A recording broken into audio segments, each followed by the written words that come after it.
$38.5 million inappropriately go out the door in these COVID relief payments, but $220,000 was funneled into her own company, a company in which she was the CEO, founder, majority shareholder, and sole director. She moved a motion and voted on sending $220,000 to her own company. Just recently, Ms. Verschuren was found guilty of breaking ethics laws by the Ethics Commissioner. In his report, the Ethics Commissioner stated that Ms. Verschuren, quote, improperly furthered the interest of the beneficiaries of SDTC funding to companies associated with those accelerators. These are just two examples of the shocking revelations that were uncovered by the Auditor General, the Ethics Commissioner, and my Conservative colleagues. 9 directors, according to the Auditor General, accounted for the 186 conflicts. I will remind members of this House that this fund had run well, by all accounts, until the Liberal government came into power and turned it into a slush fund.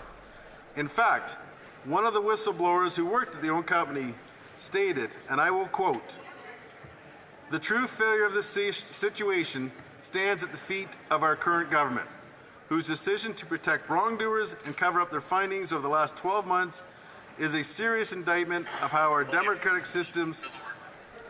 So, for example, if I test it right now,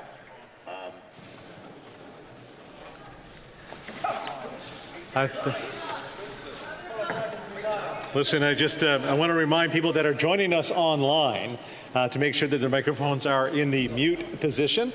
And I know if they are having challenges, well, that's their problems. Well, the honourable member wants to back up a couple seconds. I'll allow him for that. The honourable member for Barrie Springwater, Ora-Medonte, with the whole 2 minutes. Thank you, Speaker, and I really appreciate everybody wanting to hear me from the top there. That means it must be really riveting and they're enjoying my words. I appreciate that. And to the Speaker, I would have loved the opportunity to start from the top, but I will continue on from my quote, which was again, and it's a great quote, everyone. This was right from the whistleblower who worked there. Quote, "The true failure of the situation stands at the feet of our current government." I'm sure they wanted to hear that a second time. "Whose decision to protect wrongdoers and cover up their findings over the last 12 months is a serious indictment of how our democratic systems and institutions are being corrupted by political interference. It should never have taken 2 years for the issues to reach this point. What should have been a straightforward process turned into a bureaucratic nightmare that allowed SDTC to continue wasting millions of dollars and abusing countless employees over the last year." Another quote from the same committee that your Mr. Speaker was, and I'd like to quote this. "I think the current government is more interested in protecting themselves and protecting the situation from being a public nightmare. They would rather protect wrongdoers and financial mismanagement than have to deal with a situation like SDTC in the public sphere." And I heard someone asking who said that. That was an employee who used to work at SDTC who was at committee and said that under committee. They're quoted. So that's right out of the committee meeting. I'm sorry, it gives me 5 more seconds. I've got lots more to go, Mr. Speaker. I'm looking forward to continuing after QP. Well, the honourable member will have the opportunity to use the rest of his speech. I think there'll be about 8 minutes remaining in his time. Statements by members. Déclaration de député. The honourable member for Vancouver Centre. Thank you, Mr. Speaker. We have a problem. 30 years ago, polio was eradicated in the Americas. 2 generations of children were made safe from the death and disability that polio wrought. Now we must re-wage this battle. We're seeing long-eradicated diseases make a comeback, in most part due to the disinformation that fuels anti-vax communities.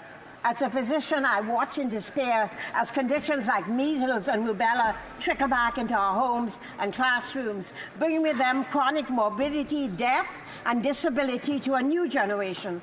Canada was the first country to invest in the fight to end polio worldwide.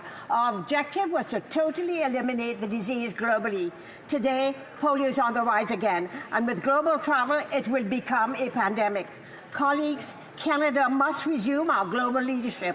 Our $151 million pledge over 3 years to the Global Polio Eradication Initiative to immunize 370 million children is a start. The world's children deserve no less.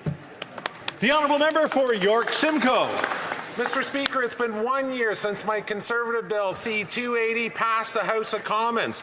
This important bill will ensure that Canada's fresh fruit and vegetable growers are paid for the food they grow, and it will save Canadians money. But this Prime Minister's hand-picked senators have held up the bill for months, and now some are actively looking to defeat it. In committee, one senator even told produce farmers, "Tough luck, the whole system is crooked, but life's not fair, and you're just going to have to deal with it." Talk about out of touch, Mr. Speaker. Bill C-280 supports farmers, protects our food security, promotes cross-border trade, and practically every MP voted for it. But Liberal-appointed senators want to ignore the will of the House and side with big banks instead. They need to get their act together, stand with common-sense Conservatives in support of C-280 and our farmers, and bring it home. The honourable member from Kitchener-Conestoga. Mr. Speaker, as the leaves turn to their brilliant autumn hues, it reminds us that Kitchener-Waterloo Oktoberfest is here once again. I'm thrilled to invite everyone to the 56th annual celebration of this iconic festival, running until October 19th. For over 5 decades, Kitchener-Waterloo Oktoberfest has been a cornerstone of our region. It's the largest Bavarian festival in North America. From the official keg tapping ceremony to delicious German cuisine served by local clubs and restaurants to vibrant cultural events, each day there's something for everyone. Our Thanksgiving Day Parade will be broadcast nationwide, and throughout the festival there'll be family fun for all ages, including activities for children and a free family breakfast. We also host a community food drive. So whether you're dancing a polka, enjoying a traditional meal, or participating in family fun, this festival brings us together in camaraderie, culture, and celebration. So thanks to the organizers and volunteers whose dedication keep the spirit of Oktoberfest alive and thriving. Enjoy Oktoberfest. Prost. The honourable member for Abitibi to Miscamanque. Mr. Speaker, I rise today to mark the creation of a very special ribbon in my region, the Nathan Ribbon. At the end of August 2024, Nathan Macamo, a young teenager, was hit by a car while crossing the road after getting off a school bus. As the father of 2 teenagers, my thoughts are with the family affected by this tragedy. And that's why I'm wearing this ribbon today. Yellow and black, the color of school buses that travel our roads. It's an awareness-raising tool created by Autobus Mau, a company in my region. I salute the leadership of Pierre and Nicolas Mau. Every day, these big yellow and black buses are on our roads with the most precious assets, our children. Every day, school bus drivers witness actions that can endanger the lives of our children. This ribbon is a way of honoring Nathan's memory, and I ask you all to obtain one. It's a way to remind everyone of our responsibility, and do not forget that when the lights are flashing, we stop. Thank you, Mr. Speaker. The honourable member from Humber River, Black Creek. It is my great pleasure to acknowledge the incredible work of the Global Action Network for Sickle Cell and Other Inherited Blood Disorders. This organization is truly making a difference for those affected by serious blood disorders. The challenges posed by inherited conditions like sickle cell disease, thalassemia, hemophilia, aplastic anemia, and diamond blackfan anemia are significant. Yet the commitment of this network to raise awareness, advocate for timely diagnosis, and promote comprehensive treatments is inspiring. Global Action Network for Sickle Cell and Other Inherited Blood Disorders will be holding a reception tomorrow evening.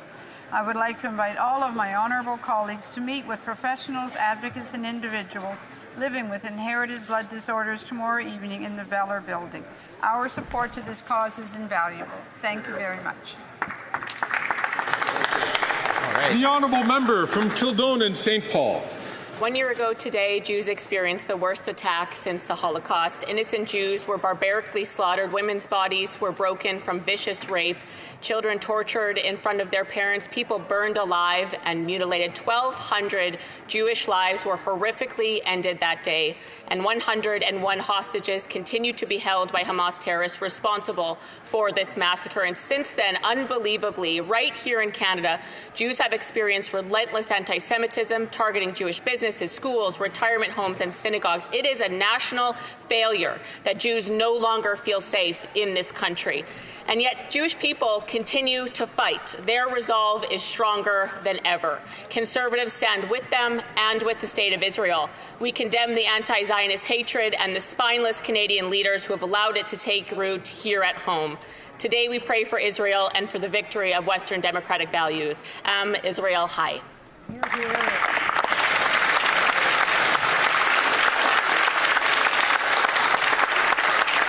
The honourable member from Toronto Danforth. Today marks one awful year since a Hamas terrorist attack on Israel that took the lives of 1,200 people, including 8 Canadians. Also on that day, more than 240 hostages from dozens of countries were taken hostage to Gaza. Over 100 remain there today. Let us all recommit today to ensure that they can soon rejoin their loved ones. The killing, the sexual violence, the taking of hostages on October 7th marks the largest atrocity on the Jewish people since the Holocaust. It broke our hearts. But as Leonard Cohen said, there's a crack in everything, and that's how the light gets in. And today, we must come together to find and form that light. Hirsch's mother said that in a competition of pain, there are no winners. And there's been so much pain, and there have been no winners. But today, we can hold space to mourn those who were killed on October 7th. And we pray and we work for peace. We pray and we work for the release of the hostages. Let that be our light.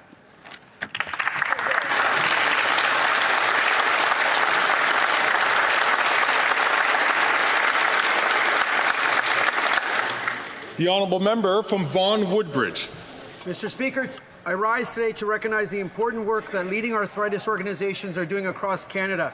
This week they are on Parliament Hill raising awareness about the challenges faced by more than 6 million Canadians living with arthritis. They embody the spirit of advocacy that is so vital in the fight against this pervasive disease. Often misunderstood as an ailment of older people, half of the people affected by arthritis are under 65, including around 25,000 children. Arthritis is the most common chronic disease in Canada. It is estimated to rise to 9 million Canadians, or 1 in 4, by 2040. The debilitating pain limits mobility, hampers productivity, and sadly can lead to isolation and impact on mental health. Mr. Speaker, there is no cure to arthritis, but together we can make a difference and help improve the lives of those suffering from it by working towards building a healthier future for all Canadians, which includes reducing wait times for diagnosis and treatment and improving access to care. To Arthritis Society Canada and all the partners, thank you for your advocacy. Thank you, Mr. Speaker. The honourable member for Portneuf, Jacques Cartier. Mr. Speaker, the Bloc has issued an ultimatum for October 29th in an attempt to intimidate its friend, the Liberal Prime Minister. On October 30th, the day before Halloween, nothing will change. The government will remain in place. It's all the makeup and illusions we've come to expect from the Bloc. The Bloc has abandoned Quebec. It has voted more than 180 times to keep the most expensive government in power. A government that trampled Quebec's jurisdiction. A government that broke immigration. The Bloc voted for $500 billion in inflationary spending, which added 100,000 public servants and doubled the federal debt. And that's why, amongst other things, it's called the Bloc Liberal Coalition. It claims to defend Quebecers, but it can't even defend the regions that will suffer from the Caribou Decree. The Bloc is a terrible negotiator. It got nothing for its vote that keeps the Liberals in power. Quebec friends, a word of advice. Beware of the Bloc Québécois. The honourable member from Waterloo. In Canada, October is also known as Latin American Heritage Month.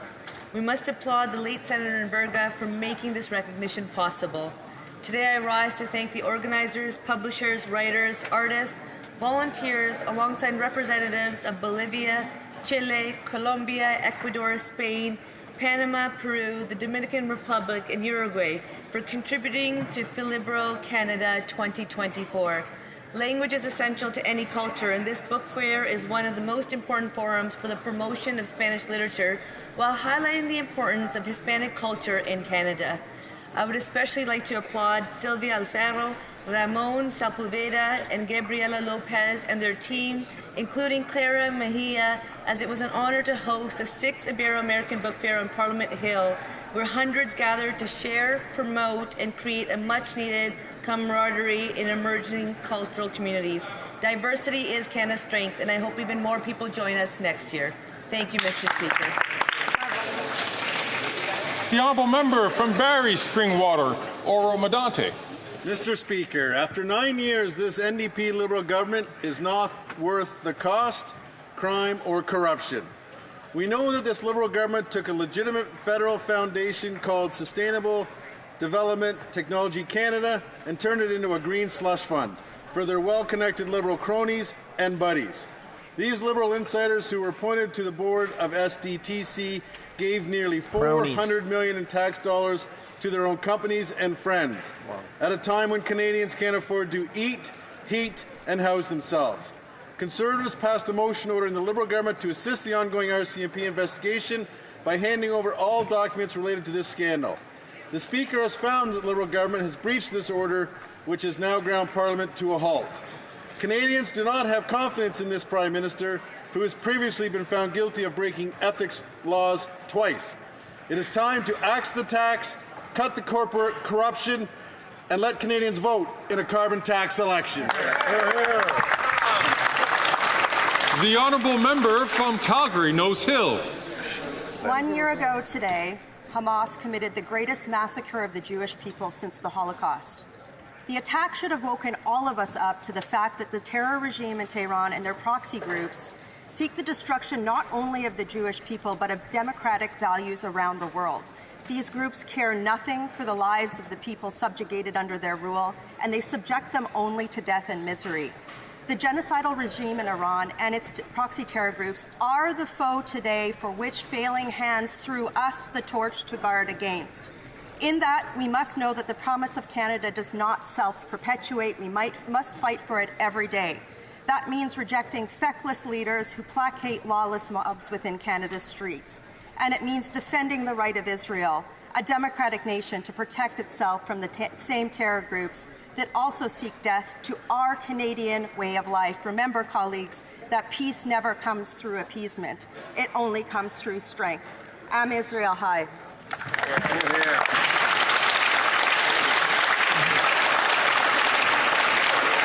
The honourable member for Orléans. Mr. Speaker, last week, the Minister of Housing and I had the great pleasure of inaugurating the new NATO Diana Centre in Halifax. The NATO Diana Centre will help develop dual-use technologies that address security and defence challenges. This initiative places Canada at the centre of NATO's efforts to maintain its technological lead and preserve peace and security. This investment of over $26 million is also a demonstration of Canada's dedication to the NATO alliance and to our defence. I'd like to thank Major General Pay Payton, who will be the NATO Diana Deputy Military Director for North America. I'd like to thank all of my caucus the Liberal Atlantic Caucus colleagues who have worked tirelessly to make this happen, particularly those in Nova Scotia who worked tirelessly to make this project a reality in Halifax. Thank you. The honourable member for Algoba, Manitoulin, Kapuskasing. Healthcare workers, the Band Council and family members of Wikwimkung unceded territory are working exceptionally hard to replace their aging long-term care home. Built in 1972, the current elders' home is at capacity and no longer meets current regulations. Detailed plans have already been designed for an expanded facility, but they need further investments to ensure that elders can age with dignity close to family and friends, as the license is set to expire June 2025. The community has secured $49 million for this project and need Indigenous Services Canada to cover the funding shortfall. The existing facility must not close without having another one ready to transition current residents within the community. Failure to do so would re-traumatize residents who are residential school survivors and reduce their ability to pass on their historical knowledge and teachings. Time is of the essence. Indigenous Services Canada and the Finance Minister must ensure the $20 million requested is advanced for this new elders' home. Thank you, Mr. Speaker. The Honourable Member for Salaberry-sur-Loire. Today, October 7th, Whoa. Facility must not close without... Please tell me we don't have to watch her again.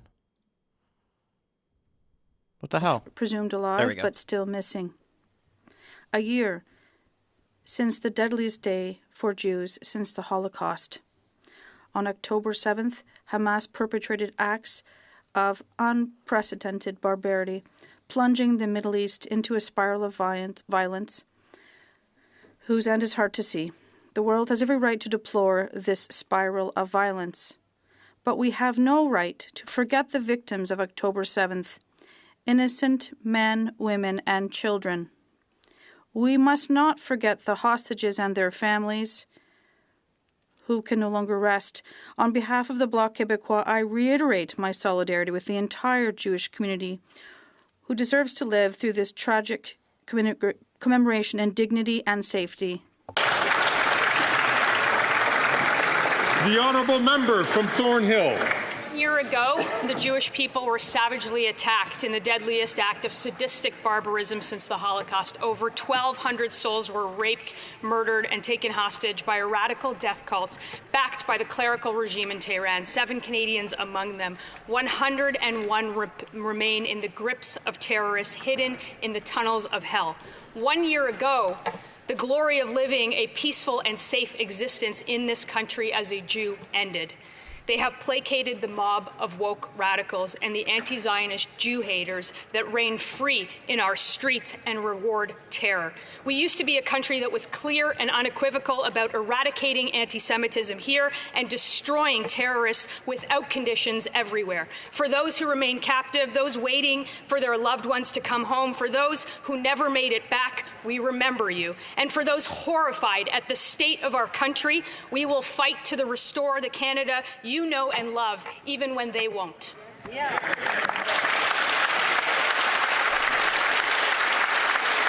right. Pierre's in the house. Let's get the question period, Greg. It's time. The Honourable Member from Mississauga, Erin Mills. Mr. Speaker, 1 year ago, over 1,000 Israelis were killed in a terror attack by Hamas. Since then, Netanyahu's regime has killed tens of thousands of Palestinians and victimized hundreds of thousands in the region. As long as this continues, so too does the harm in our Canadian communities. Over the past year, our local synagogue has had to ask police for support during Shabbat and this past weekend during Rosh Hashanah. Palestinian Canadians who have lost entire generations of family members are afraid to grieve openly and continue to be targeted for their heritage. This is unacceptable. No matter your identity, you deserve to feel safe and to be able to grieve in our country. This is not a political issue, this is a humanity issue. And if members in this House continue to make this tragic loss a partisan issue, we risk losing a part of our own humanity. Today is the horrific anniversary for Jewish and Palestinian Canadians alike. Today is a day of grief, Mr. Speaker. All right, question period. Let's go. Oral questions. Questions orales. L'honorable chef de l'opposition. Well, Mr. Speaker, we know that this Prime Minister isn't worth the cost, the crime, or the corruption. The Liberals have paralyzed this Parliament by refusing to respect your judgment, to produce the documents and give them to the RCMP. This is a $400 million scandal. Liberal-appointed executives gave money to their own businesses. 186 conflicts of interest, according to the Auditor General. Will the Liberals respect your judgment and give the evidence to the RCMP so we can get back to work? Hear, hear. The Honourable Government House Leader. Mr. Speaker, what the leader of the opposition is saying is not true. This matter has been referred to the committee for further study.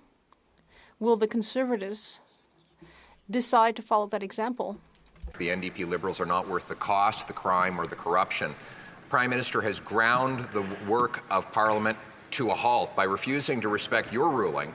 The government must hand over evidence to the police concerning the $400 million spending scandal that saw Liberal appointees give millions of dollars to their own companies. Wow. The Auditor General says there's 186 conflicts of interest in this scandal.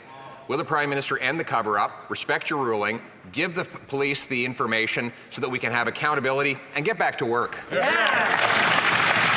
The Honourable Leader of the House in the House of Commons. Thank you, Mr. Speaker. Well, it's demonstrably false what the Leader of the Opposition is saying, because your ruling was to send this matter to the House and Procedure Affairs Committee for more study. And so, in fact, it is only the Conservatives that are now obstructing their own obstruction, because they don't want this to go to committee, because it would demonstrate that they are trying to upend charter rights and override police independence. Thank you, Mr. Speaker.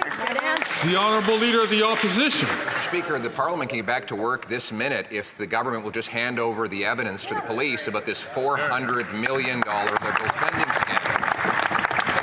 I found it interesting. They say everybody's going to lose their charter rights if the police get evidence into this $400 million Liberal spending scandal. Right. No, what will happen is that the Liberal nominees and appointees who engaged in 186 conflicts of interest to stuff their own pockets will be held criminally accountable, and Canadians might get their money back.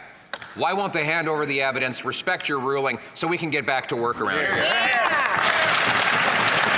The Honourable Leader of the Government in the House of Commons. Mr. Speaker, what's interesting about this is that there's actually proof that the Leader of the Opposition is saying is false, because in your ruling you said this matter needs to go to the House and Procedures Affairs Committee for further study, because this is unprecedented in what the Conservatives are putting forward, because, as the RCMP mentioned, it would upend charter rights and it would blur the lines between judicial and legislative independence. Mr. Speaker, the Conservatives can follow your ruling and we can all go back to work, which is what exactly the Canadians want us to do. Thank you. I'd like to thank all members for being very patient and not taking the microphone. I'm going to remind the Honourable Member from South Shore St. Margaret's to do the same. The Honourable Leader of the Opposition. A year ago today, a sadistic and genocidal death cult, Hamas, carried out the biggest attack on Jews since the Holocaust and has 100 more hostages. Bring them home. Here at home, though, as anti-Semitic mobs take to the streets shouting, "From Palestine to Lebanon, Israel will soon be gone. There's only one solution: intifada, revolution." Will the government clearly and unequivocally condemn these genocidal chants from hateful mobs on our streets? Yeah. Hear, hear. Everyone's been thinking that. Why are they allowed to go around and plug up our streets? The Honourable Minister for Foreign Affairs. Mr. Speaker, Judy Weinstein, Vivian Silver, Ben Mizrachi, Netta Epstein, Shir Georgi, Alexandre Luc, Idal Vital Kaploun, Tiferet Lapido. May their memories be a blessing. It was my honor to have met with their families here at home and in Israel. And on the anniversaries of Hamas' horrific attacks, my promise to their loved ones is the following: year after year, Canadians will honor their memories, and to Jewish people, we stand with you. We won't relent until the last hostage returns home.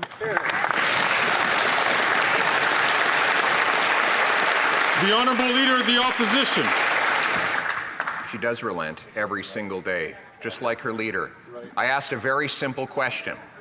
Mobs have taken to the streets in front of Jewish homes, hospitals, and businesses to shout anti-Semitic hate slogans.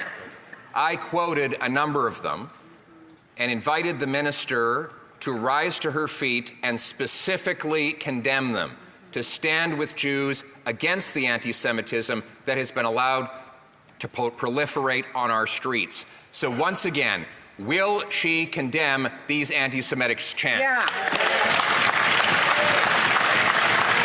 The Honourable Minister of Justice and Solicitor General. Mr. Speaker, today is October 7th, an anniversary of a horrific attack on Jews. 1,200 people killed, over 200 people taken hostage. Our solidarity is with Jews in Israel and with Jewish people in Canada and right around the world. What we stand up against absolutely is the amount of hatred that we have seen in this country and countries around the world where people will target Jewish Canadian schools, daycares and synagogues for the acts that they have a problem with on another side of the world. We are better than that in this country. We need to stand up against that kind of hatred in support of Jewish people and in place of all people who defend their ability to worship how and whom they choose.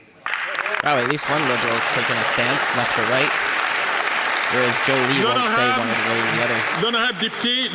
The Honourable Member for La Prairie. Mr. Speaker, seniors came here to the Hill last week to ask for old age security to be increased by 10%. According to a poll, 79% of people agree with that. 79%. And elected officials voted unanimously for it. We just need the government to grant royal recommendation to C-319, but it doesn't want to because it says that that's not how things are done.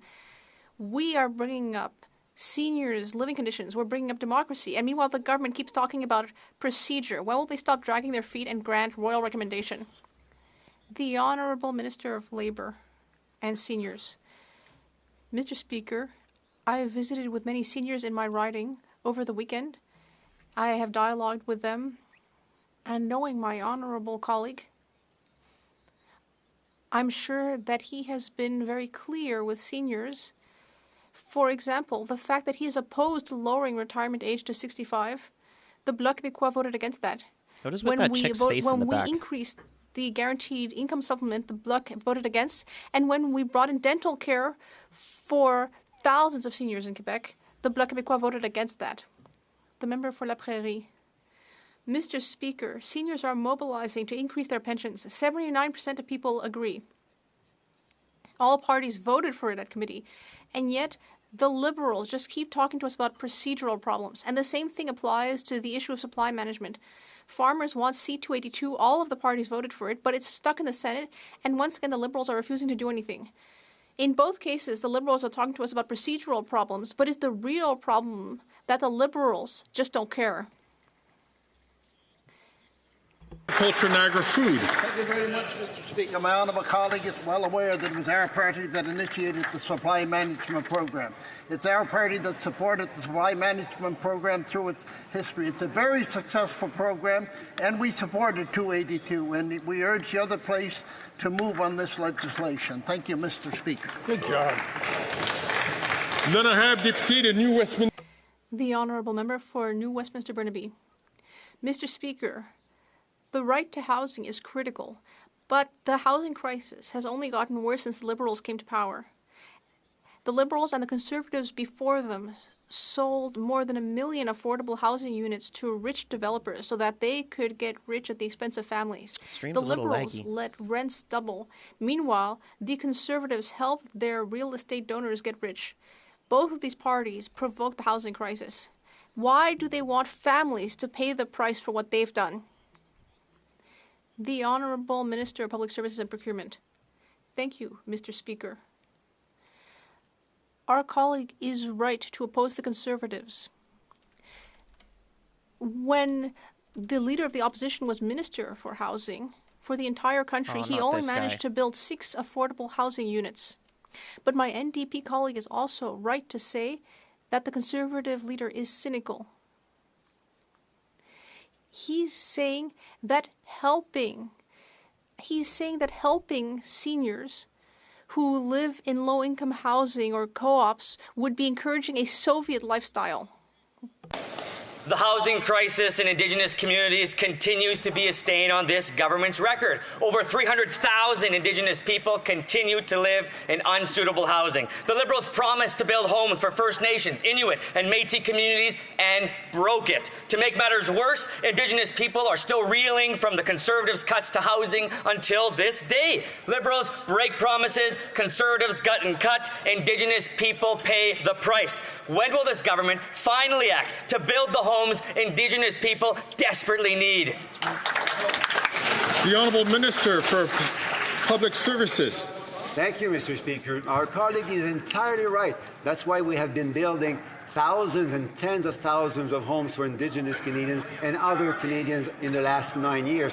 Now, if we had built on the record of the Conservative leader with go 6 again. 6 affordable apartments in his entire mandate, Holy crap. we would be a long way from what is needed for Indigenous Canadians in 2024. In addition to that, as I said in French, the Conservative leader doesn't want to support seniors and Indigenous Canadians when they live in low-rent housing because he believes it encourages a fourth of Soviet-style housing conditions. He doesn't understand that housing was affordable and it wasn't a problem that needed to be fixed with subsidized housing when he was housing minister. I gave the Foreign Affairs Minister 2 opportunities to condemn the increasingly common and terrifying anti-Semitic chants we hear in the streets. Israel will soon be gone.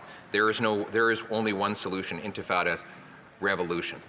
Twice she refused to condemn those remarks. She continues to pander to Hamas supporters in the Liberal Party as part of her leadership campaign rather than doing her job. So I'll give her another chance. Will she publicly support Israel's right to retaliate against the tyrants of Tehran and the terrorists in Hezbollah and Hamas to protect itself? Yes or no? Yeah.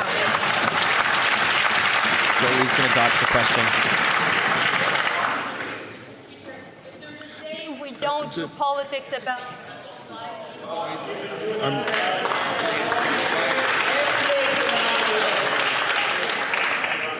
I just want to encourage all members to ensure, consistent with rulings in the past, and I will come back to this near the end of question period, but just to caution all members to please be judicious in their words. The Honourable Minister for Foreign Affairs. Mr. Speaker, if there's a day where we don't do politics about people's lives being taken or people being killed, it's today.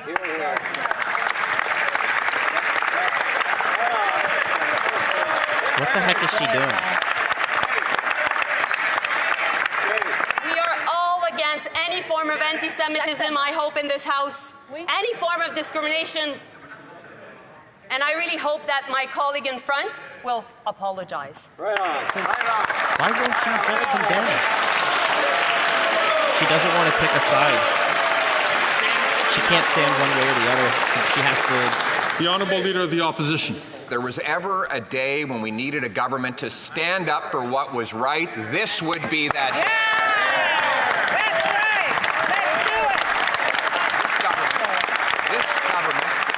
Has sought to divide Canadians by saying one thing to one group and precisely the opposite to another group.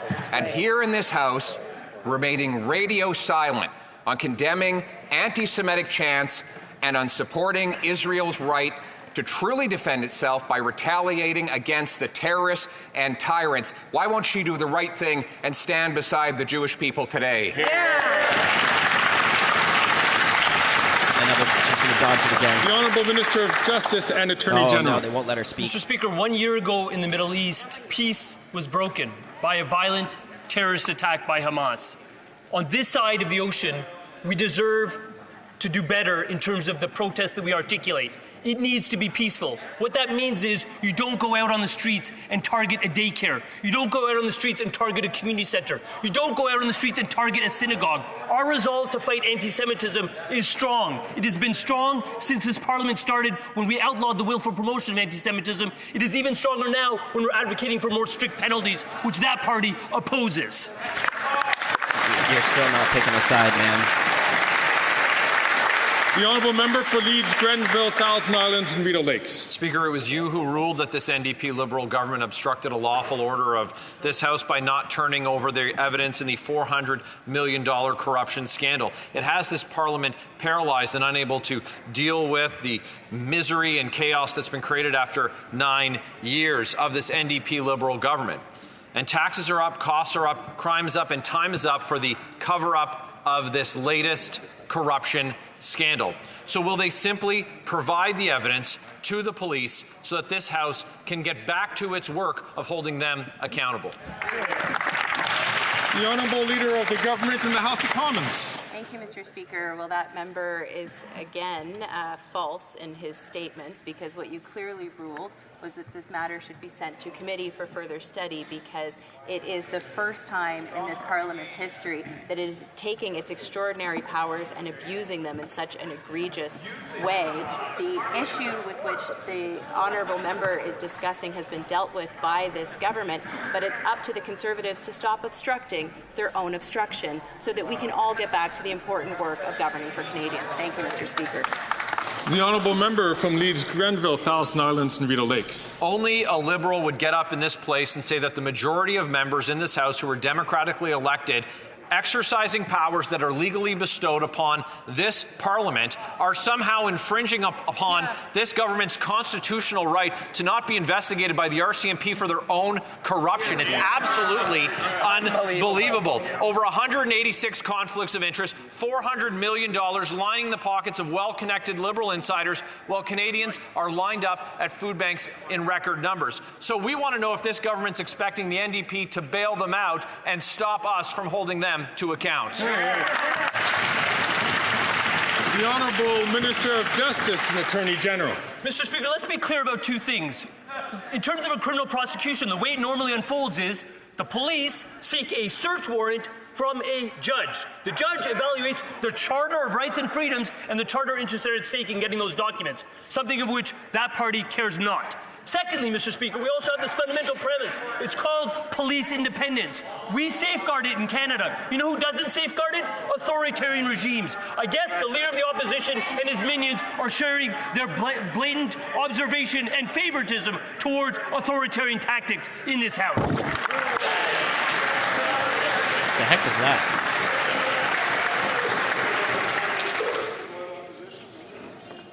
L'honorable député. The Honourable Member for Louis Saint Laurent. Mr. Speaker, history will remember that this government is corrupt.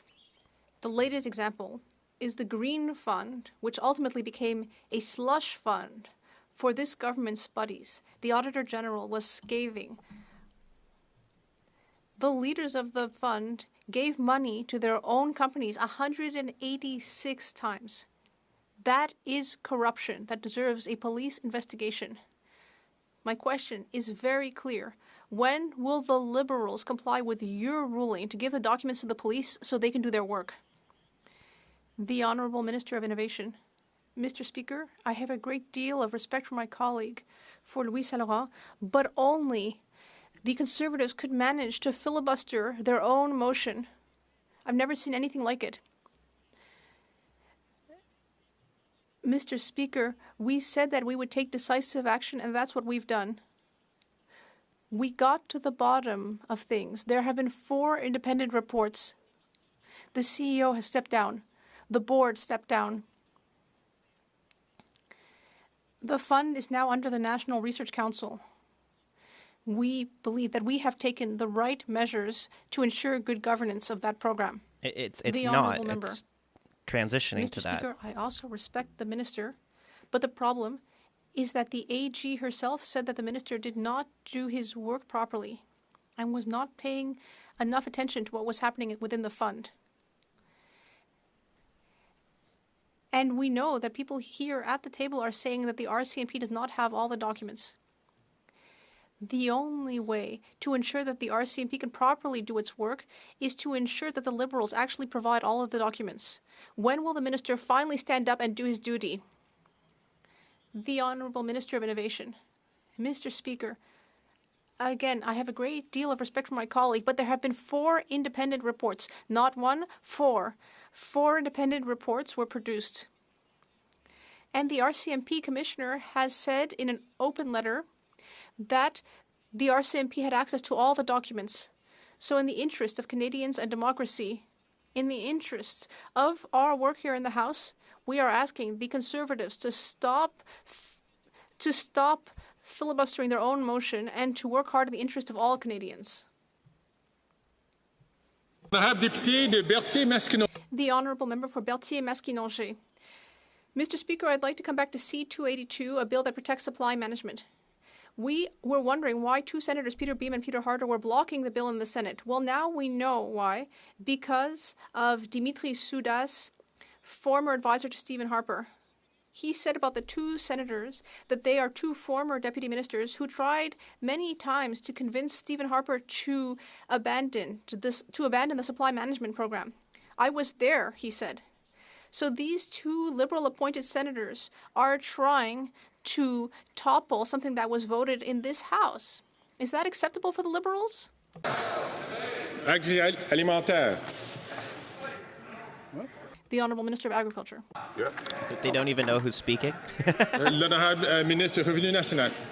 Merci, Monsieur le Président. Je peux vous The Honourable Minister of National Revenue. I assure you that all Liberals here support supply management, just like our Bloc Québécois colleagues. But the Conservatives, well, I can't say the same for them. We have had a conversation with the Senate.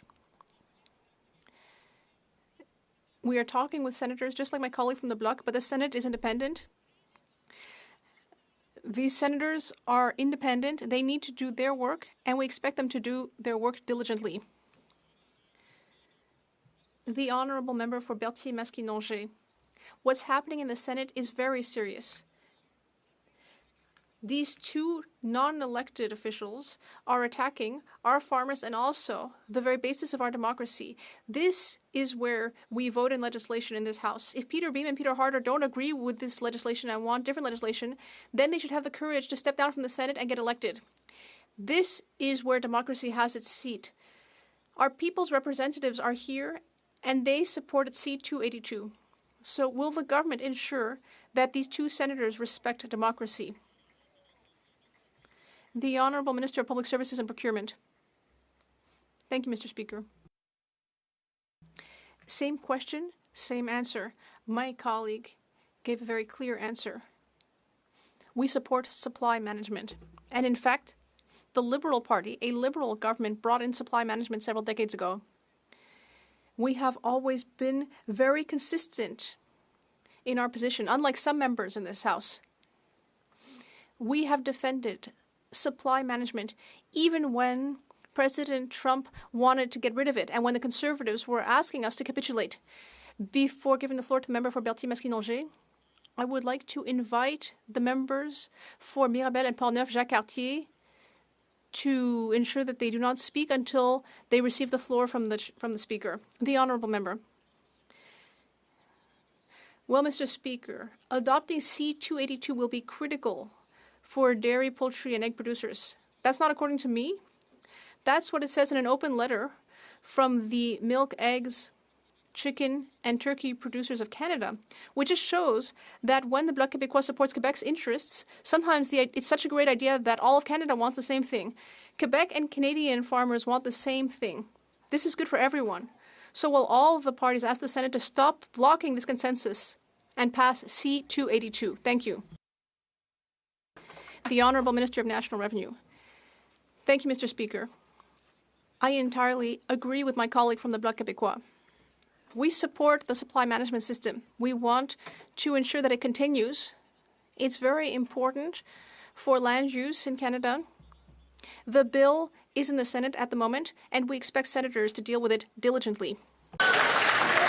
The Honourable Member from Kamloops, Thompson, Caribou. Mr. Speaker, after 9 years, the NDP Liberals aren't worth the cost, crime, or corruption. You, Mr. Speaker, ruled that this NDP Liberal government must hand over documents relating to what the Auditor General found was a $400 million fraud with 186 conflicts of interest. This is at a time when Canadians are having trouble heating, eating, and housing themselves. When will this Liberal government end the cover-up and provide those documents to the RCMP as they should? The Honourable Minister of Justice and Attorney General. I'm going to appeal to that member as a former Crown prosecutor. He knows something about the independence of our institutions. When the police take action, they do so without political direction or manipulation. The police make decisions. They then go to a court and ask for a search warrant. It is judicially authorized because it has charter protections. That's something that member used to be familiar with. I just wish he would educate some of his colleagues about the importance of these safeguards and why they exist in democracies. It moves around a lot. The Honourable Member from Kamloops, Thompson, Caribou. Mr. Speaker, listening to the Attorney General, you would almost think that the Liberals believe they have a charter right to line the pockets of Liberal insiders, Mr. Speaker. This is at a time when Canadians are lining up at food banks, when people cannot afford their mortgages, they cannot find a house, and yet Liberals line pockets of Liberal insiders. This is so on brand for Liberals. It's like they're entitled to their entitlements. Mr. Speaker, when will this Liberal government end the entitlement for Liberal insiders, hand over the documents unredacted so that Canadians and police can know the truth? Hear, hear. Hear, hear. The Honourable Minister of Justice and Attorney General. Mr. Speaker, there's a qualitative difference between providing documents for the purposes of Parliament and providing documents for the purposes of prosecution. The second you cross that line, you need to impose the protections that the Charter provides. That's what that document represents. Most Canadians get behind that document, save for my Conservative colleagues. The reason why the safeguards are important is because they protect things like privacy, your freedom from unreasonable search and seizure. Again, fundamental precepts that that member knows full well because he used to practice in this area. I just wish he could educate his colleagues about why we need to safeguard important Charter rights.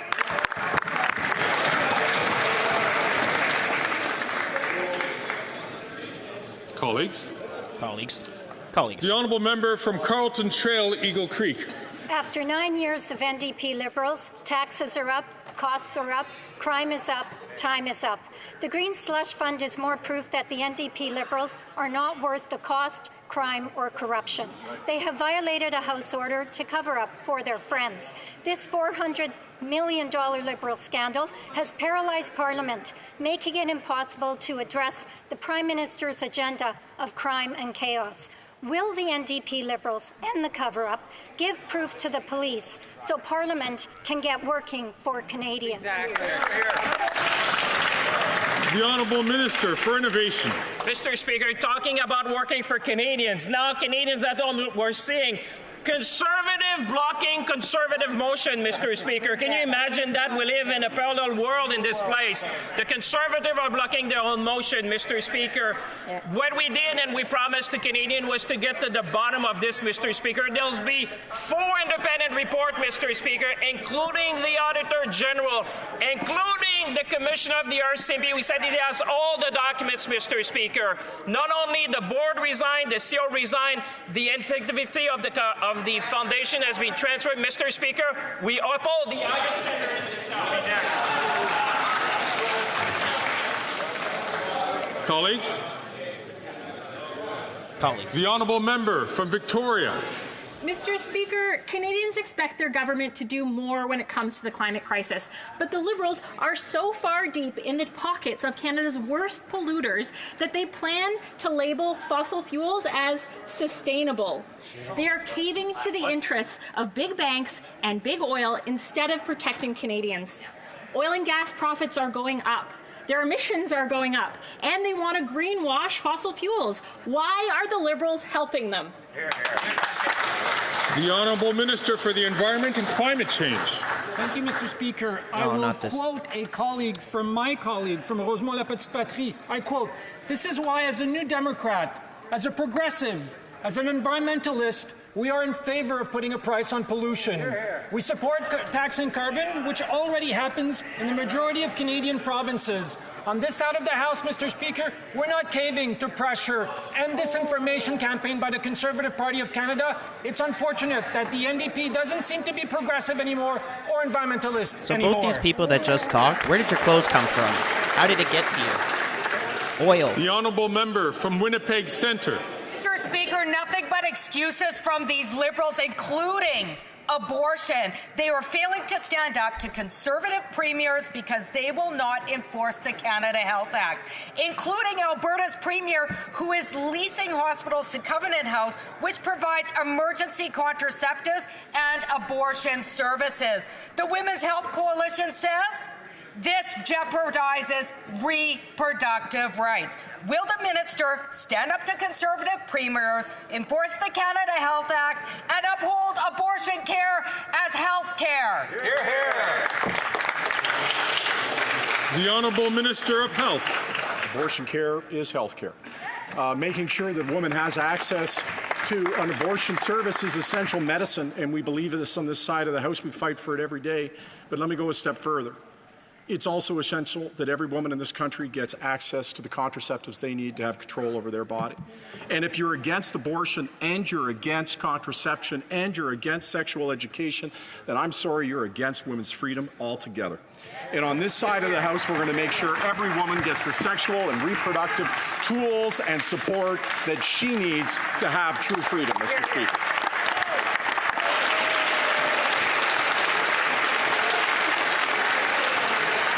The honourable member from Kitchener South Hespeler. Mr. Speaker, buying a home is one of the biggest decisions that a Canadian can make in their lifetime.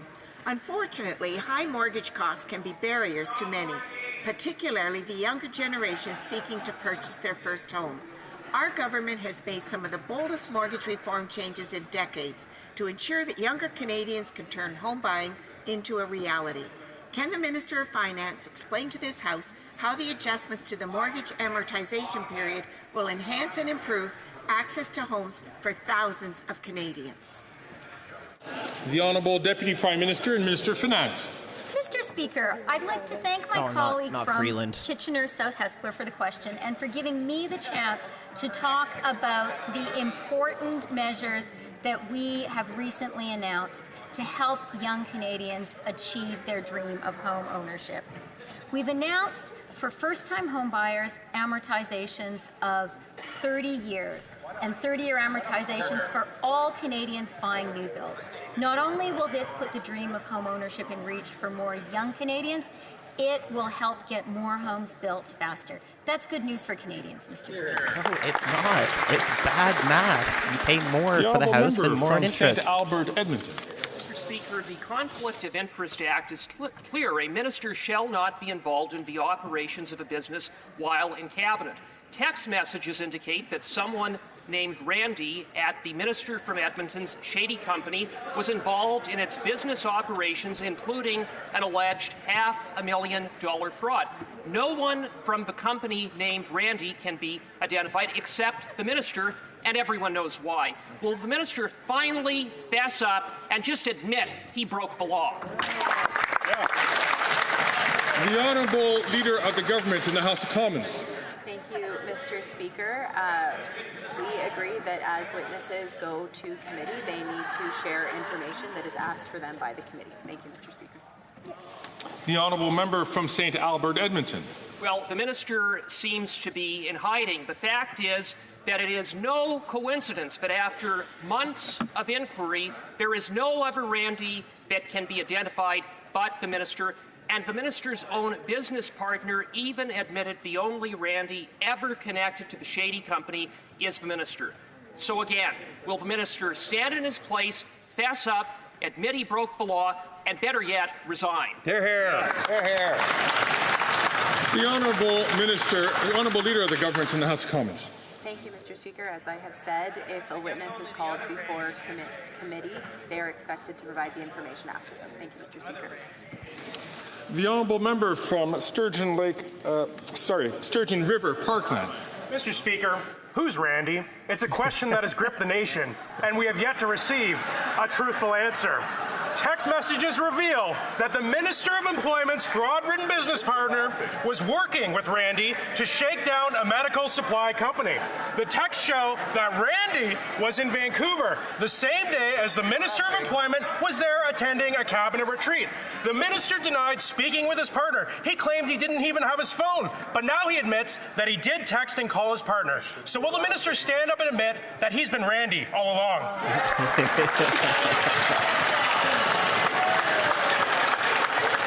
Here. And they won't let him stand up and talk. Colleagues? They're going to put MP Gold up again. The Honourable Leader of the Government in the House of Commons. Thank you, Mr. Speaker. As we have stated all along, that if a witness is called to committee and asked to provide information, they need to provide that information to committee. That wasn't the question. The Honourable Member from Sturgeon River. Well, Mr. Speaker, the Minister of Employment denied being Randy. He claimed he had no business dealings with his fraud-ridden business partner. He said he never even spoke to him in Vancouver while he was at the cabinet retreat. He said it was impossible. But after handing over his phone to the Ethics Commissioner, he finally admitted that he did text and call his business partner while at the cabinet retreat in Vancouver.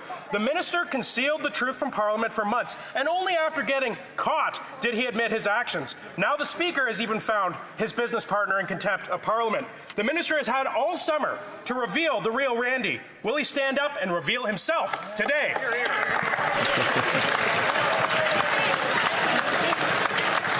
The Honourable Leader of the Government in the House of Commons. Thank you, Mr. Speaker. As I have said and reiterate that as a witness is called to committee and if they are asked to provide information to that committee, we expect they provide that information. Thank you, That's Mr. right. Speaker. Very. L'Honourable Député de Mirabel. The Honourable Member for Mirabel. Mr. Speaker, whistleblowers who have courage to report wrongdoing in the federal government have to wait 3 years, not for an investigation to be concluded, but for one to even be started. Imagine just how reluctant this makes people to blow the whistle. And imagine how this affects the public's confidence at a time when the federal government is knee-deep in scandals like ArriveCan and SDTC. The Public Sector Integrity Commissioner is asking for the resources that she needs to process whistleblowing in a timely manner. Will the government immediately give the Commissioner these resources? The Honourable President of the Treasury Board. Mr. Speaker, my office is working with the Commissioner's office to address funding concerns and resource concerns. Protecting whistleblowers is absolutely a priority, a top priority for our government. We have brought about many improvements to the process. So, Mr. Speaker, whistleblowers play a critical role in our democracy, and we are here to support them. The Honourable Member for Mirabel. Mr. Speaker, consider this. While the federal government is embroiled in various scandals, there are 161 whistleblower complaints that have yet to be processed. 161 complaints related either to wrongdoing or to reprisals against whistleblowers. The government must increase the Commissioner's budget as per her request, but the government must also ensure that all whistleblowers are protected, which is a reminder that Bill C-290, which passed unanimously in this House, has not yet made it through the Senate. Will the government ensure that the Commissioner has not only the budget that she needs, but also the necessary legal framework to do her job? The Honourable President of the Treasury Board. Mr. Speaker, first of all, as I said, my office is working with the Integrity Commissioner's office. We are working together to address these issues. We supported the bill that my colleague just mentioned. I hope that all senators will also support the bill. There is an external working group as well, which is studying revisions to the Whistleblower Protection Act, and we support whistleblowers. Hastings, Lennox, and Addington. After 9 years of NDP Liberals, taxes are up, crime is up, cost is up, time is up, Mr. Speaker. The NDP Liberal carbon tax is driving up the cost of food, adding to an already terrible food insecurity crisis. It has gotten so bad, doctors are being told to be on the lookout for scurvy. That's right, scurvy. Not only are many Canadians grasping at their grocery bills in advance of Thanksgiving dinner, our medical professionals are concerned about the return of a centuries-old disease. Mr. Speaker, how is this Prime Minister so stubbornly convinced on his carbon tax, yet so afraid to call an election? The Honourable Minister of Health. Well, I'll tell you, Mr. Speaker, what won't help somebody facing food insecurity in this country that's caused by a global crisis and rising food costs, it's cutting the rebate check. That's what the Conservatives would do. I talked to an individual, Bob, today. He's a senior who, with the Canadian Dental Care Plan, just saved $3,000 on essential care that he needed, talking to me about what that meant for his family and their ability to afford food. That would be cancelled by the Conservatives. All the Conservatives have are slogans, and we saw what that did. Fake lakes, gazebos, rubber checks, because they're going to go from slogans to try to win an election to slogans to explain why they're not doing anything for anybody. We're not going to allow that to happen. The Honourable Member from Hastings, Lennox and Addington. Thank you, Mr. Speaker. While sunny days are over, everyone should be concerned when leading medical publications are raising the alarm bells about scurvy in Canada in 2024.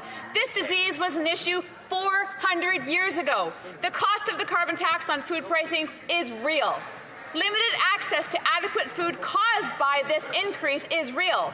And lastly, the negative effects on the health of Canadians is real. Mr. Speaker, will the government axe the tax to lower the cost of food so that Canadians can once and again enjoy an affordable family Thanksgiving dinner? The Honourable Minister of Health. You know what's back after decades of being gone? Tuberculosis, measles, misinformation that is being spread around things like vaccines and about public health is doing insane damage to people. And I'll tell you, if you care about food insecurity in this world, then you should be supporting a school food program. If you care about food insecurity, then you should be helping families lift up, not giving them empty slogans with nothing behind them. Mr. Speaker, we face difficult times in this world right now. This requires serious and real conversations. That's what we're centered on. That's what we think about. That's the solutions that we offer. The Honourable Member for Beauce. Mr. Speaker, everything is more expensive thanks to the Bloc Liberal coalition. The price of housing, the price of gas, but most of all, the price of food, which has shot up 22% since 2021. The food banks in my riding of Beauce barely have enough food to feed families in the region. But the Bloc Québécois continues to support this government, which has impoverished Quebecers. Families are really struggling. They need help as soon as possible. When will this government listen to Canadians and call an election? The Honourable Minister of Public Services and Procurement. Thank you, Mr. Speaker.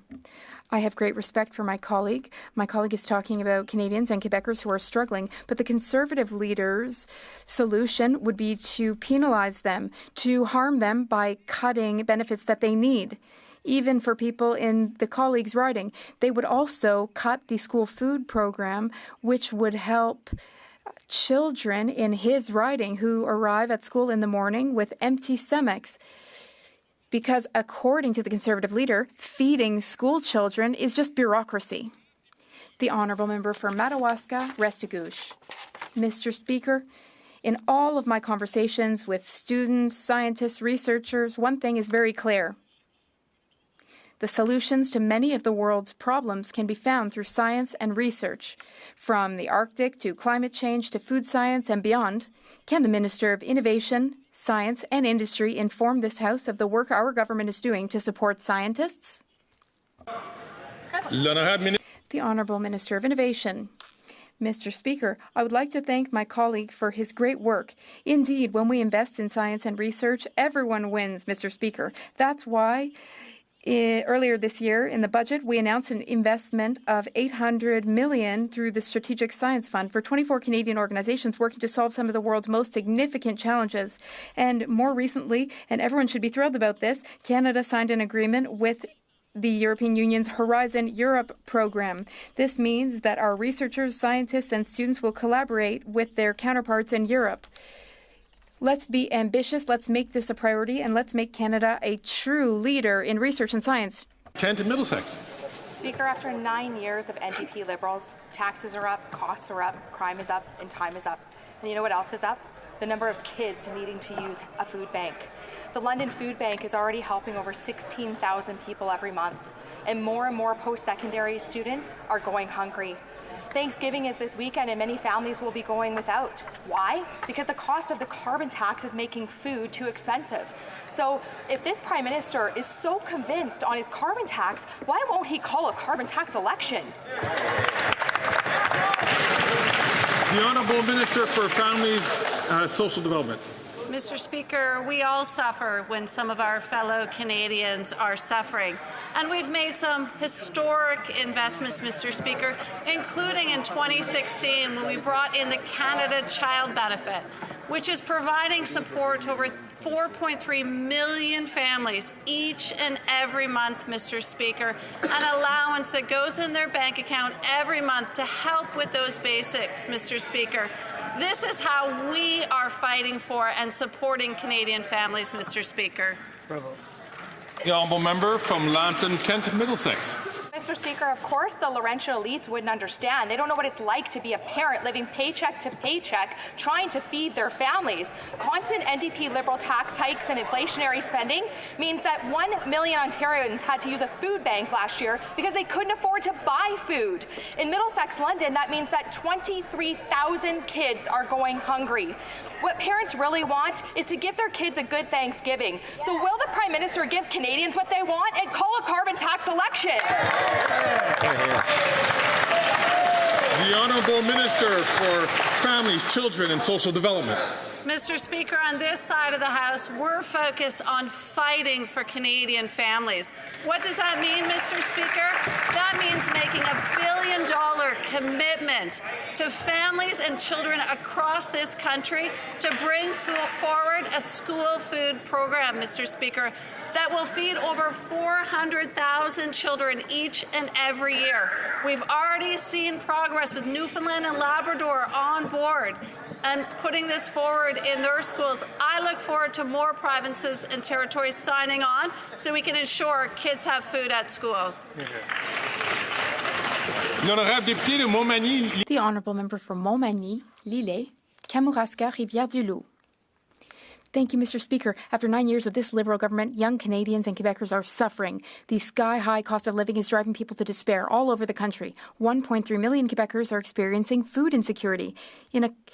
And they're struggling to find a job, too. In a country like Canada, that's a disgrace. Quebecers have had enough of this centralizing, inflationary Liberal government, but the Bloc Québécois is still insisting on keeping them in power. It's unbelievable. Young people need jobs and housing. Can the Bloc Québécois give young Quebecers a break and stop supporting this Liberal Prime Minister who is ruthlessly impoverishing them? The Honourable Minister of Public Services and Procurement. Thank you, Mr. Speaker. Ruthless? You know what's ruthless? Conservative policy toward Quebec's families and young Quebecers.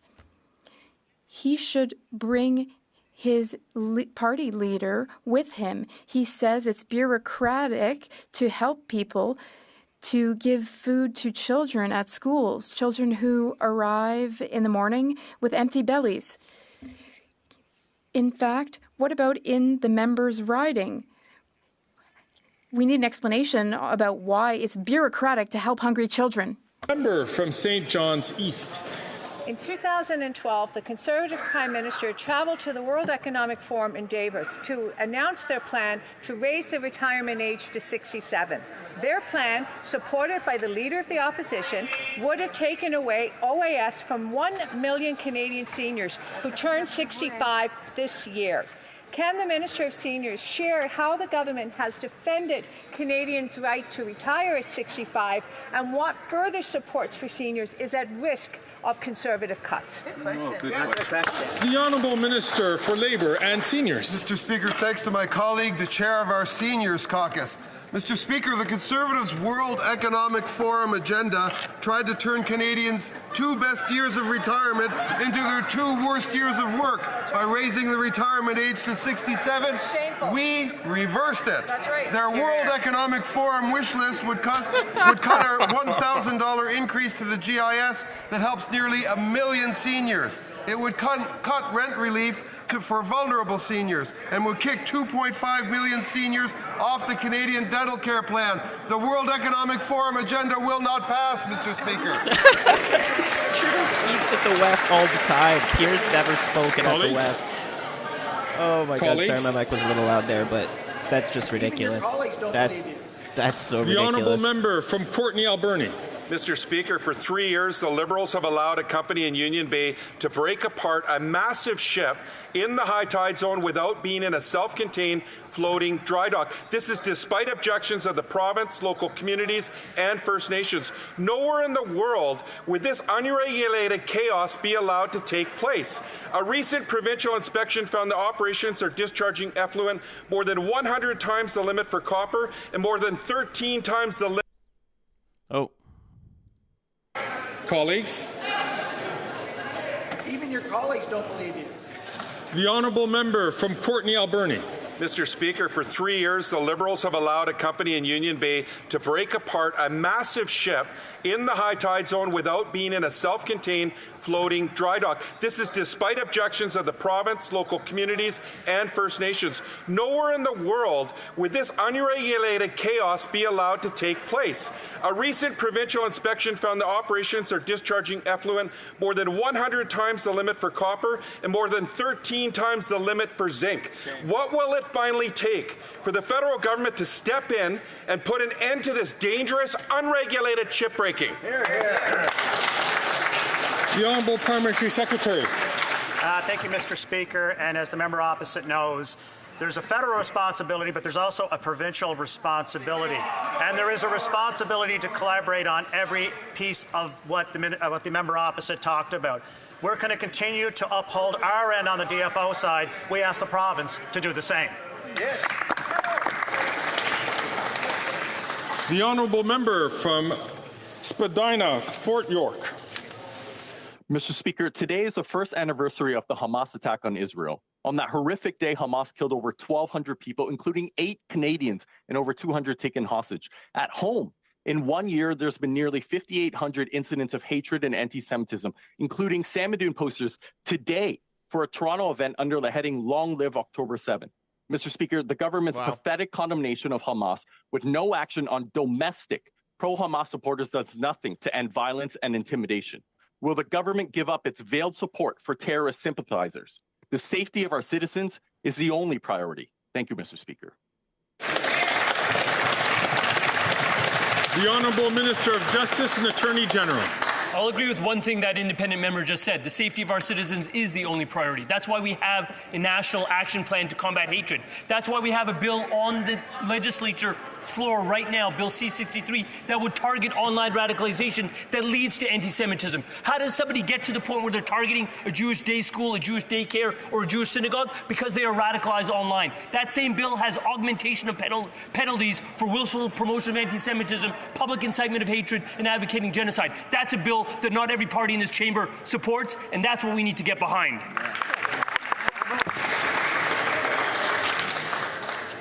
Colleagues, chers collègues, à la suite des discussions.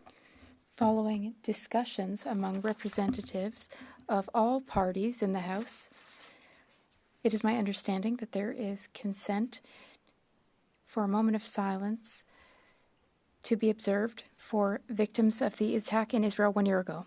I understand there is agreement to observe a moment of silence in memory of the victims of the attack in Israel that happened a year ago. I now invite honourable members to rise. J'invite les honorables députés à se lever.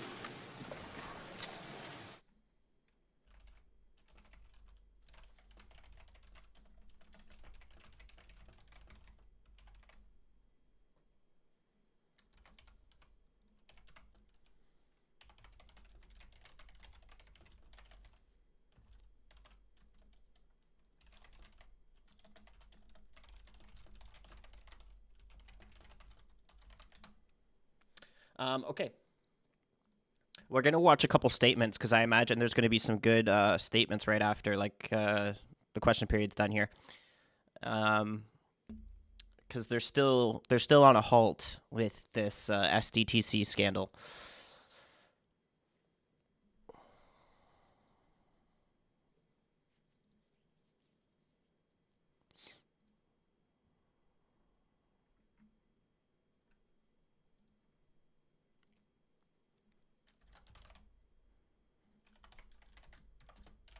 I thank all honourable members.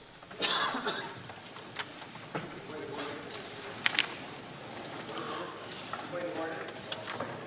got a point of order already. Before I get to points of order, one moment, please.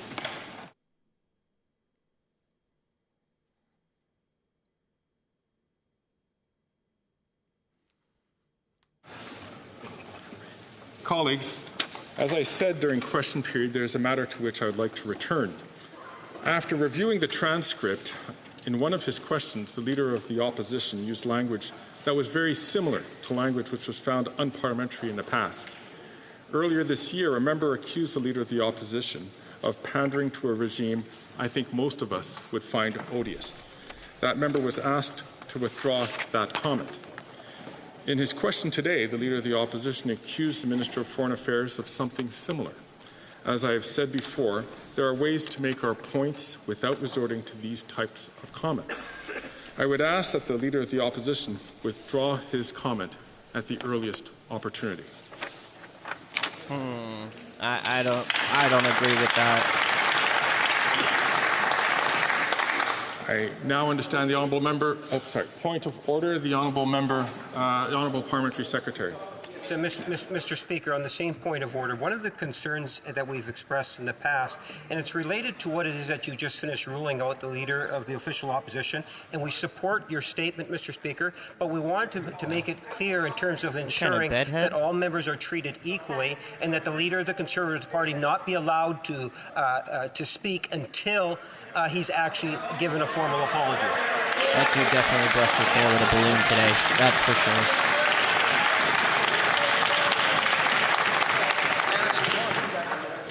The chair has already mentioned, as I just made in my declaration, and I think that addresses the points, and I'll invite all members, if they have questions, to read that.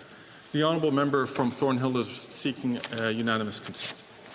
Today marks the first and extremely dark anniversary of October 7th, when terrorists carried out the worst attack on Jews since the Holocaust.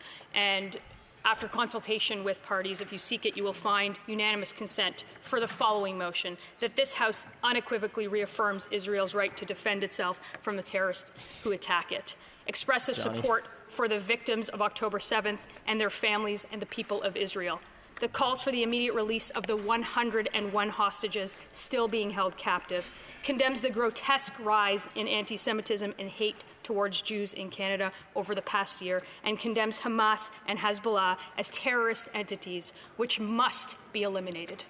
Thank you. Yeah, I wasn't laughing at Lance, I was laughing at All those opposed to the honourable member moving the motion will please say nay. Agreed. The House has heard the terms of the motion. All those opposed to the motion will please say nay. Carried.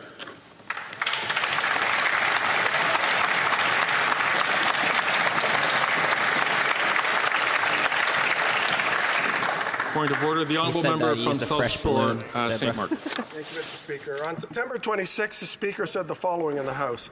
The House has clearly ordered the production of certain documents, and that order has clearly not been fully complied with. You then went on to say that it cannot come to any other conclusion but then to find a prima facie question of privilege has been established. I'd like to table the... I think the honourable member is moving into debate. It being 3:17, the House will now proceed to the taking of the deferred recorded division on the motion to concur in the 20th report of the Standing Committee on Human Resources, Skills and Social Development and the status of persons with disabilities. They're going to go and talk about the disability credit. So basically what's happened here is anything that's already been previously tabled is still going to get voted on and debated on, but going forward, there's no more things that can get tabled for further dates, because obviously there's a schedule, right? So they know what they're doing tomorrow, the next day.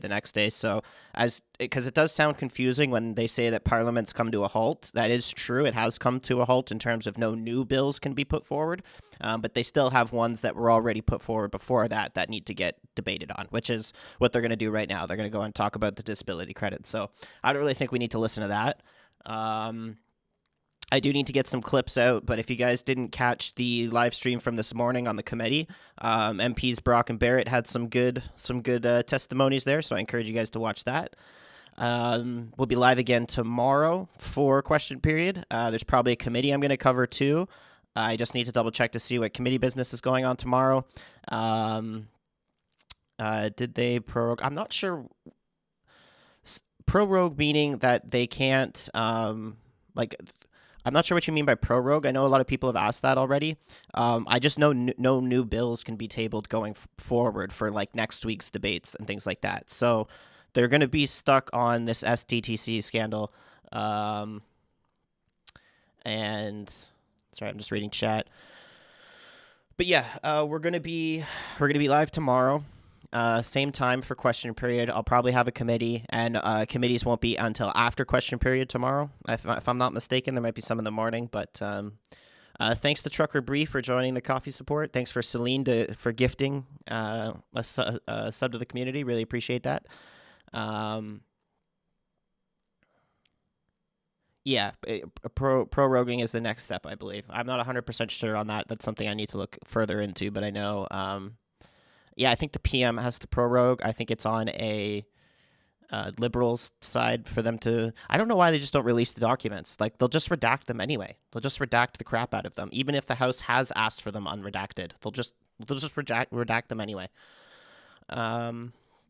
But yeah, I will share a post with you guys on the community tab, and I'll let you know what time I'm going live tomorrow after question period or before question period to see what committees I'm covering. But otherwise, for sure, I'll see you at 2 p.m. tomorrow Eastern Standard Time. So we're going to call it here, guys. Really appreciate everyone tuning in. Really appreciate you guys watching both streams today. So cheers. Have a great rest of your evening. Try to wash the politics off you for a bit and not think about it, because it can be frustrating at this time right now with all the corruption going on. So yeah, cheers guys, I'll see you tomorrow.